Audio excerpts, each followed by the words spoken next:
Les titres. Plusieurs manifestants hostiles à la coopération française dans la crise de sécurité que traverse le Burkina ont marché ce 28 octobre dans les rues de Ouagadougou. Ils se sont rendus dans divers endroits, notamment à l'ambassade de France, puis au camp militaire de Cambouin-Saint, où ils sont allés porter des messages demandant aux forces françaises de partir. Avant cela, ils se sont aussi rendus au grand marché de Ouagadougou, provoquant des rixes avec certains commerçants. Toutes les images et les réactions dans ce journal. À Bobo-Dioulasso, des commerçantes ont interrompu les travaux d'un chantier de construction d'un marché dans l'arrondissement 2 de la ville, notamment dans le quartier Akaville. Elles protestent contre le mécanisme d'attribution des étables dans la future enceinte. Toutes les explications dans cette édition. Et puis, nommé mardi dernier, le nouveau ministre de l'Éducation nationale et de la promotion des langues nationales a pris fonction ce 28 octobre. Il a été installé par le secrétaire général du gouvernement, Jacques Sostène Dengara. Le nouveau ministre connaît bien la maison. Il cumule 37 années de service au cours desquelles il a d'abord été professeur de français au lycée de Kongoussi et au lycée de Yadega Waïgouya. Il a gravi les marches les unes après les autres. Voilà pour le sommaire. Bonsoir et bienvenue dans ce journal. Deux invités. Nous recevrons le professeur Fangassé Mahamadou Diarra. Il viendra nous parler de la crise économique en ce moment au Ghana avec la chute vertigineuse de la monnaie ghanéenne, le cedi. Il viendra nous expliquer comment les choses se sont déroulées et quelles sont les conséquences à long terme et puis l'impact sur la future monnaie africaine, l'éco. Comment éviter qu'on puisse aboutir à ce genre de drame dans les années à venir si les pays de la sous-région se dotaient d'une monnaie unique qui serait l'éco. On recevra aussi, dans le cadre de la culture, Ella Nikema, l'artiste chanteuse, chantre qui viendra nous parler de son concert. Ça sera ce dimanche au Palais des Sports de Ouaga 2000 pour célébrer ses 30 ans de carrière. Ça sera dans un instant. Mais avant, actualité de ce 28 octobre. Les pouvoirs changent, mais le phénomène persiste encore. Une manifestation émaillée de scènes de violence ce 28 octobre. Plusieurs manifestants qui dénonçaient la politique française au Burkina ont eu maille à partir avec des commerçants du grand marché de Ouagadougou quand ils ont tenté de déloger ces derniers et de faire fermer leurs boutiques. Les manifestants se sont ensuite rendus, vous pouvez le voir sur ces images, ils se sont rendus à l'ambassade de la France où ils ont bruyamment manifesté leur hostilité à la coopération française sur la question sécuritaire. Il faut changer de partenaire, ont-ils scandé, arborant des drapeaux russes. Ils ont même donné un ultimatum aux forces françaises installées au Burkina pour quitter le territoire burkinabé. Nous allons y revenir dans la suite de ce journal.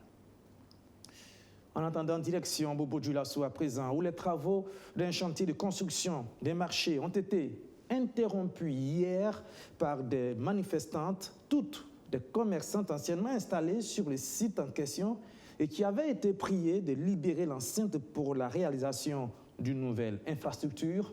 Jusque-là, tout va bien, mais problème, le mécanisme d'attribution des futures box semble ne pas convenir à ces vendeuses qui ont décidé tout simplement de faire arrêter les travaux. Les explications, surtout Justin Dabiré.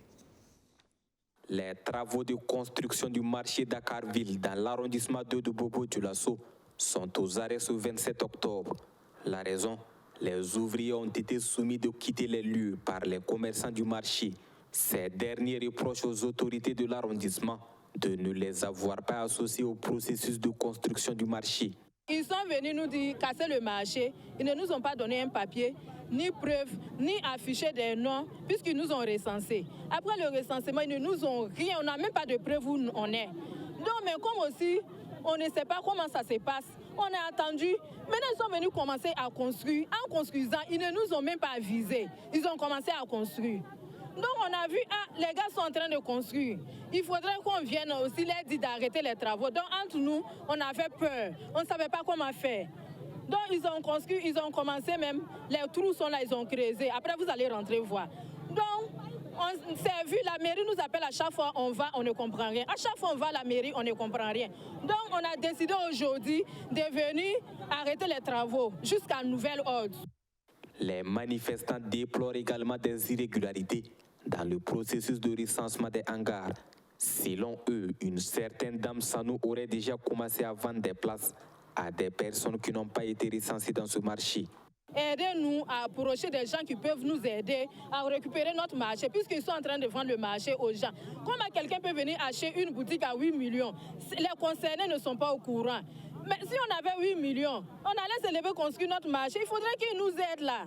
On doit discuter pour construire un marché là. Ah, c'est telle somme on vous propose. Maintenant, comme c'est comme ça, c'est telle somme, on coupe. Nous, on n'a pas cette somme. Comme c'est en 5 ans, on pourra payer comme ça, on pourra payer comme ça.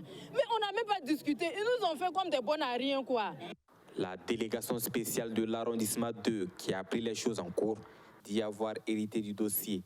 Elle confirme qu'un recensement a été fait par l'ex-maire du dit arrondissement, mais aucune liste des personnes recensées n'était disponible. Alors le PDS dit avoir mis en place un comité chargé de l'attribution des hangars pour changer la donne. Il précise qu'une rencontre a même été initiée entre ce comité, les commerçants et l'entreprise chargée de la réalisation des travaux. L'actuel responsable de l'arrondissement 2 appelle les commerçants au calme, car selon lui, les discussions se poursuivent afin de trouver une solution. Dans ce journal également, la suite des installations des ministres du nouveau gouvernement. Le ministre en charge de l'Éducation nationale, Joseph André Ouedraogo, a officiellement pris fonction ce vendredi. Ce dernier cumule une quarantaine d'années de service au cours desquelles il a franchi les marches de sa profession les unes après les autres. Arsène Konditamde. Joseph André Ouedraogo, officiellement installé dans ses fonctions de ministre de l'Éducation et de la promotion des langues nationales. C'est ce vieux briscard de l'éducation qui a été choisi par les nouvelles autorités pour diriger la maison. Il cumule 37 années de service, pendant lesquelles il a été successivement enseignant du français, conseiller pédagogique et inspecteur. Il va mettre toute son expérience au service du département dont il a désormais la charge. Mais il faudra surtout avoir dans le viseur la ligne directrice tracée par le président de la transition. Il a été rappelé que le présent gouvernement auquel vous avez été appelé est un gouvernement de combat qui doit être au service du peuple et qu'il doit impérativement travailler à satisfaire les nombreuses attentes des populations, notamment en ce qui vous concerne la mise en œuvre et le suivi des engagements du président de la transition dans la mise en œuvre et le suivi de la politique du gouvernement en matière d'éducation et de promotion des langues nationales. La prise de service de Joseph André Ouedraogo intervient dans un contexte où plus de 700 000 élèves sont en situation de rupture scolaire et plus de 20 000 enseignants sont affectés par la crise sécuritaire. Le nouveau patron du département veut compter sur l'ensemble du personnel pour relever les défis. Les chiffres sont éloquents. Et le moins qu'on puisse dire, c'est que l'heure est grave, gravissime. Et c'est ensemble, je l'espère, que nous allons relever ce défi. Son Excellence, Monsieur le Premier ministre, est particulièrement vent debout pour livrer une lutte sans merci à la corruption, à l'affairisme et aux autres mauvaises manières de servir. De ce point de vue, en tant que premier responsable de ce département, j'y veillerai. Joseph André Ouedraogo veut faire du dialogue social un axe majeur de sa gouvernance. Il invite toutes les entités du ministère à toujours privilégier le dialogue pour un climat de travail plus apaisé. On reste dans le secteur de l'éducation, mais aussi de la formation et de la recherche avec la 6e édition des Journées scientifiques de l'Institut de recherche en sciences appliquées et technologies. Une édition 2022 voulue, très pratique et actuelle, en témoigne le thème choisi par les initiateurs, contribution des sciences appliquées et technologies à la résolution des crises. Justin Monteau.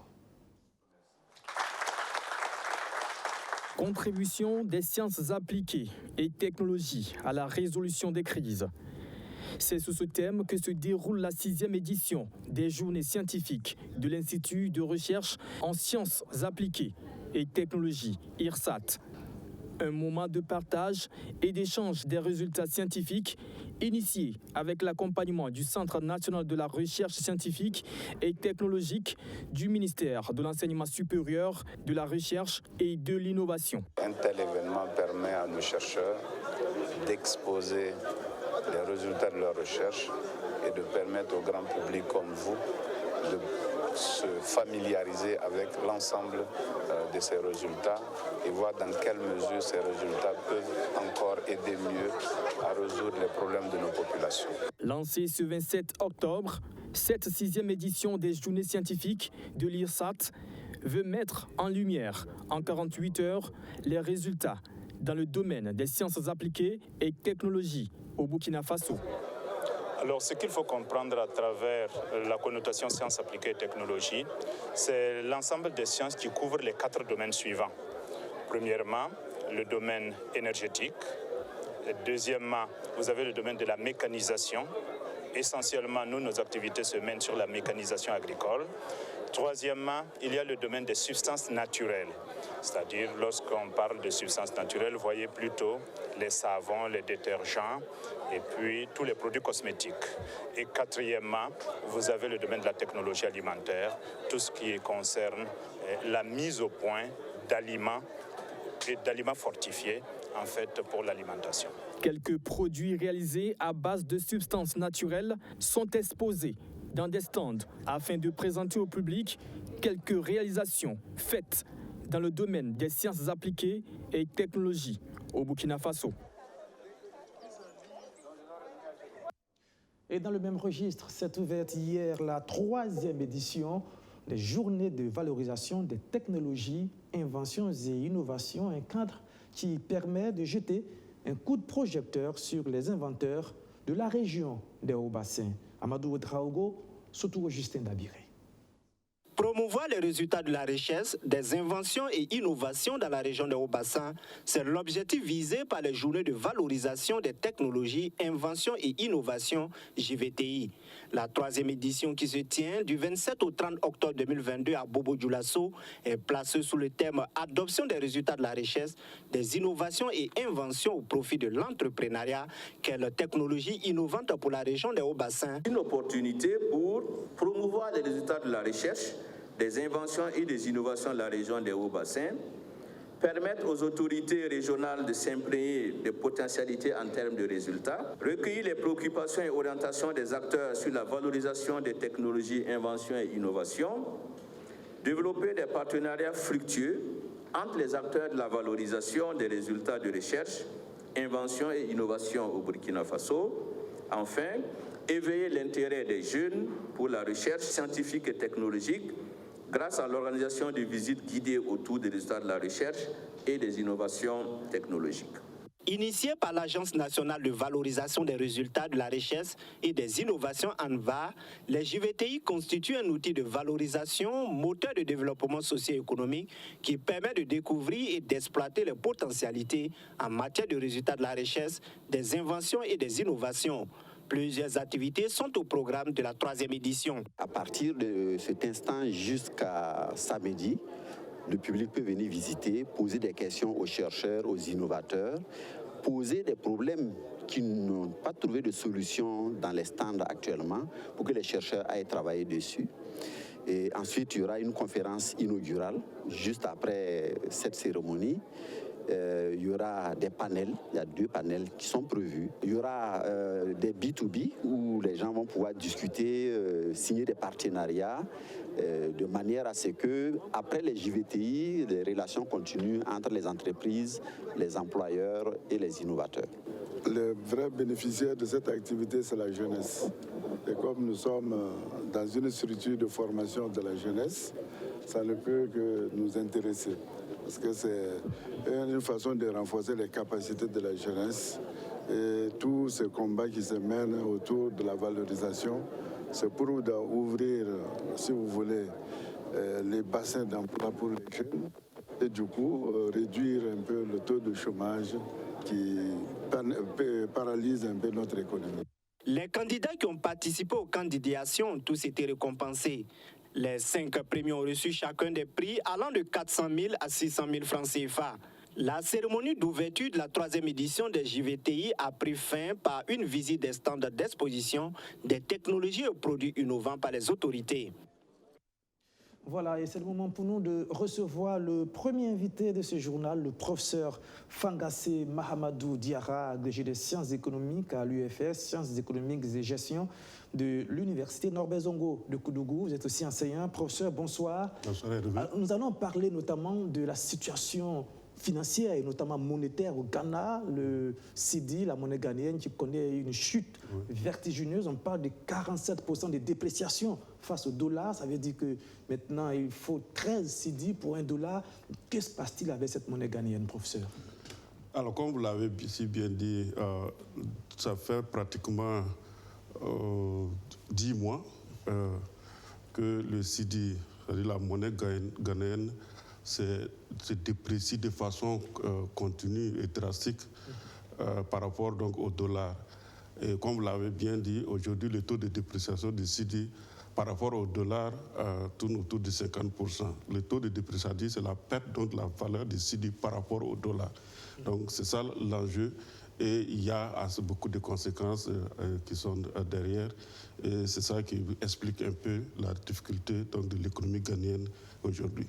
Alors, cette dépréciation de près de 50% par rapport au dollar, quelles sont les conséquences que ce phénomène entraîne sur l'économie ghanéenne? Déjà, il faut noter que le Ghana n'est pas un cas isolé. Ce n'est pas un cas isolé. La plupart donc, des monnaies sont en train de se déprécier par rapport au dollar. Quand vous prenez le franc CFA, il s'est déprécié de 15% par rapport au dollar. Et les autres monnaies également. L'euro aussi s'est déprécié de l'ordre de 13%. Donc quand on regarde, c'est de façon globale un phénomène qui est observé donc, par rapport donc, au dollar. Maintenant, les conséquences, c'est généralement donc, les pressions inflationnistes, parce que la dépréciation donc, de la monnaie renchérit les prix donc, des importations.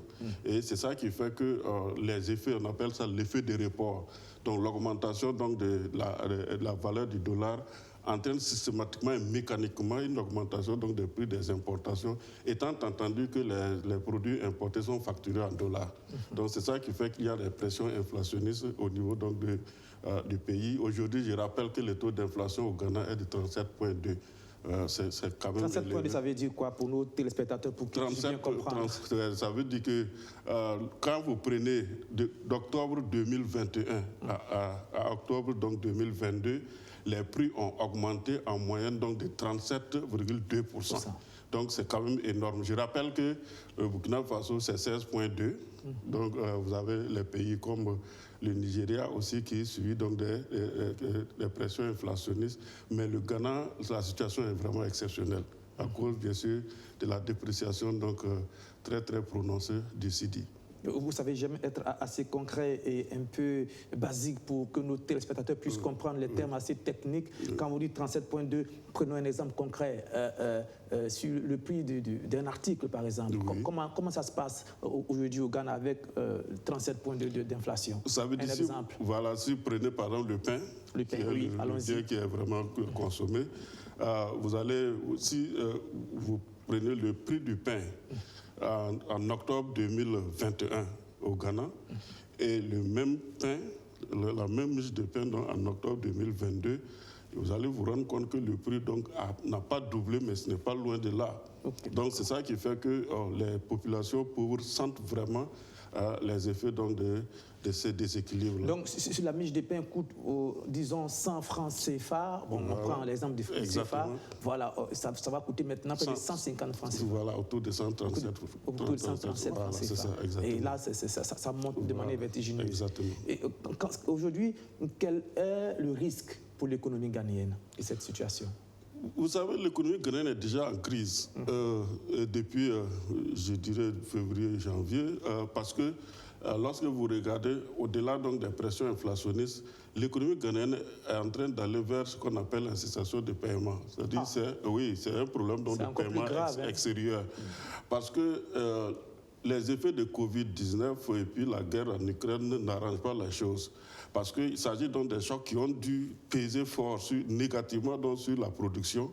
Et comme les impôts sont tirés à partir de la production, donc lorsque la production chute, les recettes fiscales ne sont pas disponibles, ne sont pas assez importantes pour permettre de faire face aux engagements. Mais les paiements, ici, c'est des paiements extérieurs. Ça veut dire que le Ghana n'arrive pas à disposer donc de réserves de devises, c'est-à-dire de dollars, pour pouvoir acheter les biens de première nécessité. Mais en plus de cela, le Ghana éprouve des difficultés pour rembourser donc ses créanciers dont les prêts sont libérés en dollars. Donc voilà essentiellement les difficultés de la crise actuellement au Ghana au niveau donc de l'économie. Et son endettement est près de 80% de son PIB. Oui, 80% de son PIB avec son 10% donc de dette extérieure, c'est-à-dire libellé donc en dollars. En dollars. Alors aujourd'hui, la situation fait que le Ghana est en train de se tourner vers les institutions financières. On se souvient, il n'y a pas longtemps, que le Ghana avait décidé de renoncer aux aides internationales. Oui. C'est une situation absolument rocambolesque. Naturellement, parce que vous vous rappelez, vous, en 2016-2017, Nana Akufo-Addo, c'était dans un slogan pour battre sa campagne électorale, c'est-à-dire le Ghana affranchi de l'aide publique au développement. Donc, effectivement, ils sont allés vers les marchés. Et avec les marchés, les conditions d'endettement ne sont pas pareil. Non seulement les taux d'intérêt sont élevés, mais également les investisseurs sont beaucoup plus exigeants. Donc, et avec la crise actuelle, les taux d'intérêt s'envolent. Et c'est ça que cela pèse lourdement encore sur les capacités de remboursement donc, du pays. Donc, le Ghana était obligé de faire appel donc, au Fonds monétaire international qui est du reste dans son rôle. Parce que l'institution, son rôle donc, est de venir en aide aux pays qui ont des difficultés de paiement, surtout les pays comme les nôtres, où les problèmes donc, de ces gens ne manquent pas. Alors, vous l'avez dit tout à l'heure, professeur, il y a un instant, la situation du Ghana n'est pas une situation isolée. Oui. Presque toutes les monnaies du monde subissent de plein fouet la crise russo-ukrainienne qui agit sur la valeur du dollar qui monte de manière vertigineuse et que les autres monnaies sont dans la dépréciation. Alors, cette situation remet néanmoins au goût du jour la souveraineté monétaire. Et si on prend notre situation sous-régionale, vous savez qu'il y a l'écho dont on a parlé, la monnaie sous-régionale pour abandonner le franc CFA. Quel est votre point de vue sur cette souveraineté monétaire à laquelle beaucoup d'Africains veulent aller vite et rapidement? Alors pour moi, la souveraineté monétaire ici, d'un point de vue économique, peut-être c'est de parler donc de régime d'échange. Parce qu'au regard des accords monétaires et puis la révision en 2019, alors les aspects qui sont liés donc à la gestion donc, de la monnaie, ces aspects ont été révisés. Donc maintenant, si on parle d'autonomie monétaire ou de souveraineté monétaire, c'est de choisir un régime d'échange flottant, comme le Ghana l'a fait. Donc c'est d'opter, donc, au lieu d'accrocher donc, le franc CFA par exemple à l'euro, on peut choisir donc de laisser fluctuer. Mais il y a des avantages et des inconvénients. Et l'un des inconvénients, c'est ce que le Ghana est en train de vivre. Parce qu'il faut faire, il y a le régime fixe, comme le nôtre, il y a une certaine stabilité. Or, le régime flottant vous donne de l'autonomie, mais il y a l'instabilité qui est derrière. Et ce qui nécessite une bonne gestion de l'économie, surtout les finances publiques. Aujourd'hui, une des causes donc, de la crise au Ghana, c'est la mauvaise gestion des finances publiques. Vous avez des déficits, comme vous l'avez dit tout à l'heure, des déficits de 15% de PIB, des taux d'endettement élevés. Donc, il va falloir donc dégager donc des ressources nécessaires, non seulement en cedi, mais également en dollars pour pouvoir rembourser, ce qui n'est pas chose aisée. Donc, il faut choisir le régime flottant, mais il faut s'assumer en gérant bien les finances publiques. Pour vous, le régime flottant, c'est possible, mais il faut s'assurer de bien gérer les finances publiques. C'est ça. On est en train de finir maintenant. Est-ce que cette situation ne doit pas amener à prendre en considération cette chanson qui devient de plus en plus pesante, qui dit qu'il faut aller à la dédollarisation de l'économie mondiale? Alors ça, c'est un vieux débat. Effectivement, lors des accords de Bretton Woods en 1944, une des questions qui était au centre donc, des débats, c'était le choix d'une unité monétaire au niveau international, c'est-à-dire d'une monnaie qui ne va pas être la monnaie d'un pays et qui va être utilisée comme moyen de paiement intermédiaire d'échange et puis réserve de valeur. Mais malheureusement, les États-Unis ont pesé lourd pour garder le dollar comme la monnaie. Donc cette question de monnaie au niveau international, qui n'est pas d'un pays, elle est toujours d'actualité. Mais le DTS, c'est-à-dire c'est une monnaie que le FMI a créée, mais ce DTS-là n'est pas assez liquide pour assurer les transactions. Et de là reste encore la monnaie pilier, parce que c'est près de 60 à 70% des échanges, des transactions au niveau international se font en dollars. Même si la Russie et la Chine sont en train de pousser pour qu'on aille à une dédollarisation de la monnaie et de l'économie mondiale, on verra ce que ça va donner. Oui, c'est ça. C'est encore difficile pour l'instant. Naturellement, on ne décrète pas. Il faut un ensemble d'éléments. Mais comme je l'ai toujours dit, pour mettre fin à la suprématie des États-Unis, il faut voir comment il faut repenser le système monétaire international de sorte à diminuer donc le pouvoir du dollar. Merci, professeur, pour ces explications. Vous nous avez expliqué ce soir que la situation que vit le Ghana n'est pas une situation isolée et que toutes les monnaies pratiquement subissent de plein fouet la montée vertigineuse du dollar et la dépréciation de toutes les autres monnaies, et que cela ne remet pas en cause la capacité des autres pays d'aller à une autonomie financière et monétaire en se dotant de sa propre monnaie. Il faut surtout s'assurer d'avoir une bonne gestion financière. Et on en est capable, il faut être rigoureux. Naturellement. Merci bien, professeur. Merci d'être venu. Merci. Eh bien, venons-en à présent à cet avant-projet des textes dans la suite de ce journal sur la stratégie de gestion des zones frontalières du Burkina. Le document a été soumis aux spécialistes de la question. Il regorge les problématiques à la fois de développement et de sécurité. Plus d'explications, Amadou Diko. Le Burkina Faso partage avec ses 6 voisins 3615 km de frontières. Les limites exactes de l'espace national ne sont pas encore entièrement matérialisées. Cette situation pose le défi de la sauvegarde de la souveraineté nationale du pays et la nécessité de faire de ces zones frontalières de véritables espaces de développement et d'intégration. Pour relever ce challenge, une stratégie nationale de gestion des frontières a été adoptée en 2015 afin de répondre aux maux auxquels sont confrontées les localités frontalières. Des localités dont l'un des défis majeurs reste la crise sécuritaire. La problématique est au centre des réflexions dans le cadre de l'élaboration des avant-projets du plan d'action triennal glissant 2022-2024 et du plan de travail de la stratégie nationale de la gestion des frontières. Le ministère en charge de l'administration territoriale veut pour les années à venir réorienter et adapter ses actions au profit de ces zones frontalières à forte tension où la présence de l'État se fait moins sentir. On a donc des infrastructures, par exemple, qui sont dans des situations pas du tout bien, qui ne reflètent pas la bonne image, n'est-ce pas, donc, de ce que ça devrait représenter. Et tenant compte du contexte, il n'y a que ces infrastructures, si elles ne sont pas sécurisées, qu'est-ce qu'il faut faire? Donc je pense que c'est un peu dans ce contexte-là. Il y a d'autres aspects sur lesquels je pense que la télé va permettre, n'est-ce pas, donc, de se pencher et puis surtout de mieux les orienter et de les adapter à nos besoins dans ce contexte précis-là. Ce processus qui se veut participatif a connu l'implication de l'ensemble des départements intervenant dans la gestion frontalière et les collectivités territoriales. Des implications qui ont permis de repérer les actions qui devaient être menées pour répondre aux besoins des localités concernées. Aujourd'hui, il s'agit donc de la validation de ce que nous avons pu à travers les différents ateliers, parce que nous avons organisé des ateliers au niveau des régions avec les secteurs ministériels pour que tous ceux qui travaillent dans la question de la gestion des frontières puissent s'asseoir pour regarder ce plan d'action qui a été élaboré, sinon proposé par un consultant. À l'issue des travaux, ces 2 documents, une fois validés, seront soumis à la 2e session ordinaire de l'année 2022 du Conseil des frontières, qui est l'organe national en charge de la gestion des frontières du Burkina Faso. Et puis, je vous le disais en entame de ce journal, plusieurs manifestants hostiles à la coopération française dans la crise sécuritaire que traverse le Burkina ont marché ce 28 octobre dans les rues de Ouagadougou. Ils se sont notamment rendus dans divers endroits, à l'ambassade de la France, puis au camp militaire de Cambrouensin, où ils sont allés porter des messages demandant aux forces françaises de partir. Le film de cette manifestation de ce 28 octobre, Abdoulazak Traoré. Regardez. Matinée mouvementée ce 28 octobre au centre-ville de Ouagadougou. Difficile de savoir qui est derrière ces manifestations et qui l'organise. Ce qui est cependant sûr, ce sont les messages qui y sont véhiculés.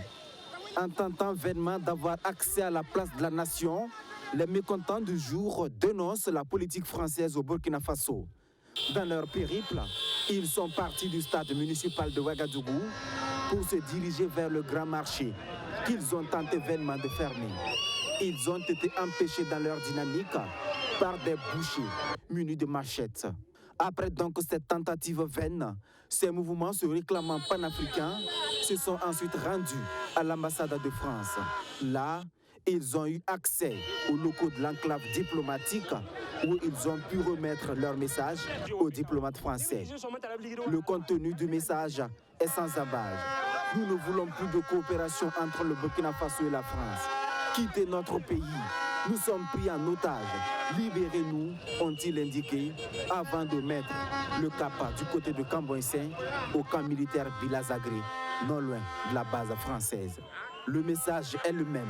Toujours munis des drapeaux russes, ils ont donné un ultimatum à la France.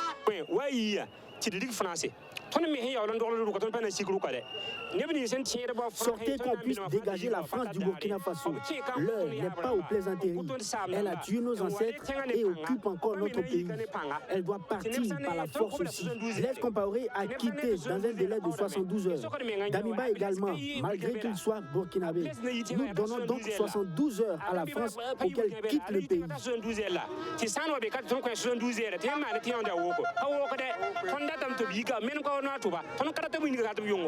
Ces manifestations interviennent au lendemain de la sortie de la sous-secrétaire d'État américaine, Victoria Nuland, qui dit avoir rencontré le capitaine Ibrahim Traoré. Une rencontre au cours de laquelle le président de la transition a rassuré la diplomate américaine que le Burkina Faso ne fera pas appel au groupe paramilitaire russe Wagner. Voilà, et pour terminer, je vous l'avais promis en début de journal, la culture, la chanson, avec notre invité de ce soir, notre deuxième et dernière invité, Ella Nikima. Bonsoir, Ella Nikima. Bonsoir. Merci d'être venue. Dans 48 heures maintenant, c'est ça? Oui, ça sera au Palais des Sports de Ouaga 2000. C'est bien ça. 30 ans de carrière que vous allez célébrer. Vous avez commencé très petite, à l'âge très jeune, à l'âge de 8 ans. 8 ans déjà. Le Seigneur m'a fait la grâce de le servir. Et jusque-là, j'ai vu la fidélité de Dieu, j'ai vu son accompagnement durant tout ce parcours. Et c'est pour ça qu'on a décidé de faire une halte pour rendre grâce à Dieu. Et cette célébration, c'est pour non seulement dire merci à Dieu, mais aussi dire merci à tous ceux-là qui nous ont soutenus jusque-là. Donc, c'est dans 2 jours. Et bon, le message, c'est inviter tout le monde à venir au Palais des Sports le dimanche pour qu'ensemble nous puissions célébrer le Seigneur. Dimanche 30 octobre, c'est à partir de quelle heure déjà? À partir de 17h30 minutes 30 secondes. En fait, 30 ans. C'est le 30 octobre, 17h30 minutes 30 secondes. On attend tout le public burkinabé ou d'ailleurs pour qu'ensemble nous puissions vraiment donner toute la gloire à Dieu parce que vraiment le Seigneur m'a soutenu durant ce parcours. Donc nous voulons lui rendre toute la gloire. Et nous voulons dire aussi que ça sera un show à la gloire du roi des rois parce que tout a été minutieusement monté, ça sera riche en son, en lumière, parce que notre Seigneur mérite l'excellence. Donc, voilà, vous êtes invités. Merci. Ella Nikima, vous savez que le Palais des Sports de Ouaga 2000 est une salle de spectacle assez capricieuse, difficile à dompter. Seulement quelques artistes ont réussi à faire guichet fermé là-bas. Est-ce que ce soir, vous êtes sûr, vous êtes une femme de foi, est-ce que vous êtes sûr que vos fans, vos admirateurs, les Burkinabés sont capables de relever le défi et de remplir le Palais des Sports de Ouaga 2000? J'ai cette assurance, vu déjà l'engouement, parce qu'on a fait un peu les statistiques hier, après la conférence de presse. On était déjà à 80% et nous savons que par la foi que nous avons, le palais va refuser du monde. Vous serez là, Hervé. Oui, j'espère bien. 80% déjà, les tickets sont déjà partis, mais il reste encore 20%. 20%. Et ce n'est pas encore tard. D'ici 2 jours, ça va se remplir. Et il faut dire que vous ne serez pas seul sur la scène. Effectivement, j'ai tenu à ce que mes dévanciers m'accompagnent dans cette célébration. Donc, à l'occasion, nous avons invité le pasteur Nakelse, qui a déjà célébré 40 ans de ministère. Également, Maman Bansé Séraphine. Elle aussi, elle est ma dévancière dans la louange et dans l'adoration. on a invité la chantre Lise, qui est de la jeune génération, et la chantre Sadia, la sœur Anne-Marie aussi. Et j'ai des sœurs et frères qui sont venus de la Côte d'Ivoire, notamment maman Constance Amar, Mary C. et Nestor David.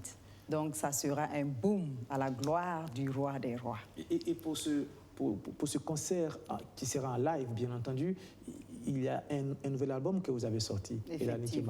Effectivement, pour marquer l'événement, j'ai sorti un maxi, un album de 4 titres, et nommé Ami fidèle, pour parler de la fidélité de Dieu durant tout ce parcours. Et c'est vraiment un album très riche parce qu'il y a un titre traditionnel, purement traditionnel, intitulé Mamvi Mangda, pour dire que c'est Jésus seul qui a arrangé ma vie, pour traduire littéralement.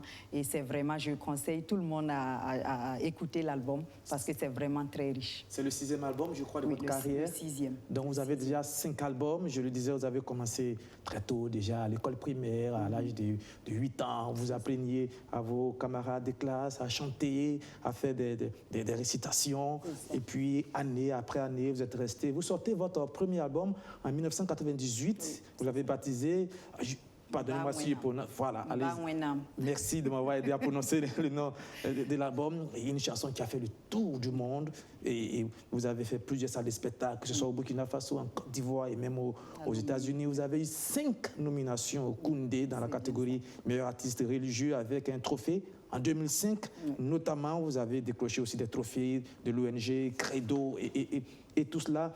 Aujourd'hui, qu'est-ce qui a fait, Elanie Kema, que vous soyez restée fidèle, droite et focus sur votre objectif? Qu'est-ce qui vous a aidé? Parce qu'il y a des chanteurs qui chantent, qui commencent à l'église, à louer Dieu, et puis après, qui dévient, qui font autre chose. 30 ans, vous êtes resté dans la droite ligne. 30 ans, vous avez continué à vous soumettre à Dieu et aller jusqu'au bout. Qu'est-ce qui explique cette longévité dans la foi? Ok, merci beaucoup.